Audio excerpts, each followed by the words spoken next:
மெல்லிசை மன்னர் எம்.எஸ். விஸ்வநாதனின் மறைவையொட்டி நாளை ஒருநாள் படப்பிடிப்புகளை ரத்து செய்வதாக தென்னிந்திய திரைப்பட தொழிலாளர்கள் சம்மேளனம் அறிவித்துள்ளது.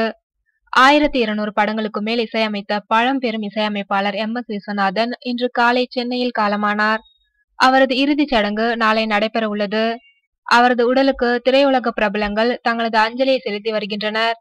இந்த சூழ்நிலையில் எம்.எஸ். விஸ்வநாதன் மறைவையொட்டி நாளை ஒருநாள் படப்பிடிப்புகளை ரத்து செய்துள்ளது தென்னிந்திய திரைப்பட தொழிலாளர்கள் சம்மேளனம்.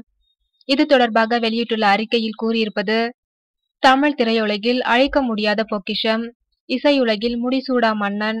திரையுலகில் புராண வரலாற்று படங்கள் வந்து கொண்டிருந்த காலகட்டத்தில் இசையமைப்பாளராக திரையுலகில் அறிமுகமாகி தனக்கென்று ஒரு பாணி வகுத்து மெல்லிசை மன்னர் என பட்டம் பெற்ற இசைத்தாயின் மூத்த மகன் பிரபல இசையமைப்பாளர் எம்.எஸ். விஸ்வநாதன் இன்று நம்மையெல்லாம் விட்டு பிரிந்து இறைவனிடமும் இயற்கையிடமும் இசையிடமும் கலந்துவிட்டார்.